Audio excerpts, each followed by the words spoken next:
Friends అందరికీ నమస్కారం. Friends ఫిబ్రవరి 15 నుండి ఆన్‌లైన్‌లో డబ్బులు పంపేవారికి కొత్త షాక్. అంటే చాలామంది అయితే గనుక ఆన్‌లైన్‌లో అనేక మందికి డబ్బులైతే పంపిస్తూ ఉంటారు. ఇందులో కొన్ని కేటగిరీల కింద అయితే డివైడ్ అవుతూ ఉంది. ఇక ఫిబ్రవరి తర్వాత నుంచి అయితే గనుక ఆన్‌లైన్‌లో సొంత వారికి ఎవరికైనా డబ్బులు పంపుతున్నారంటే గనుక కొత్త షాక్ తగలబోతుంది. దానికి సంబంధించిన కంప్లీట్ డీటెయిల్స్ తెలుసుకుందాం. వీడియో పూర్తిగా చూడండి. అలాగే తప్పకుండా లైక్ చేయండి. మరిన్ని అప్డేట్స్ కోసం ఛానల్ వెంటనే సబ్స్క్రైబ్ చేసుకోండి.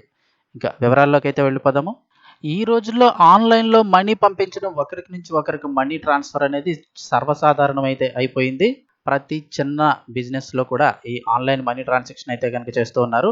అయితే ఇక్కడ అందరికీ కాకపోయినా అంటే బయట వారికి పంపించడానికి అయితే గనుక కొన్ని లిమిట్స్ అయితే ఉండడం జరిగింది.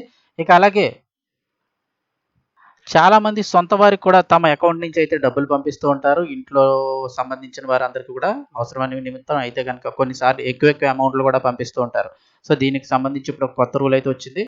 ఇంటి ఖర్చుల నిమిత్తం లేదా మీ భార్యగా వ్యక్తిగత అవసరాల కోసం ప్రతి నెల మీ అకౌంట్ నుంచి మీ భార్య ఖాతాకు గనక డబ్బులు ట్రాన్స్‌ఫర్ చేస్తున్నారా? ఆమె ఆ డబ్బులను ఎందుకోసం వాడుతుందో గమనిస్తున్నారా లేదా? జాగ్రత్త పడకపోతే మీకు ఇన్‌కమ్ టాక్స్ విభాగం నుంచి పన్ను నోటీస్ వచ్చే అవకాశం ఉందని చెప్తున్నారు.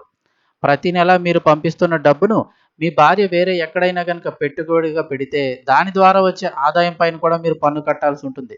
దీనినే క్లబ్బింగ్ రూల్స్ అంటారు.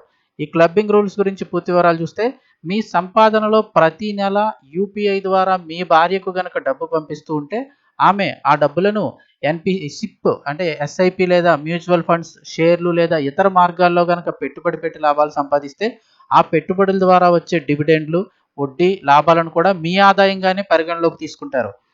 ఆ ఆదాయంపై కూడా ఇప్పుడు పన్ను వేయబోతున్నారు. అలా కాకుండా లాభాల మీద వచ్చిన ఆదాయాన్ని కూడా ఆమె మళ్ళీ పెట్టుబడిగా పెట్టి మారిస్తే, రెండో దశ ఆదాయాన్ని మాత్రమే ఆమెకు చెందిన దానిగా పరిగణిస్తారు. అప్పుడు ఆమె పన్ను కట్టాల్సి ఉంటుంది.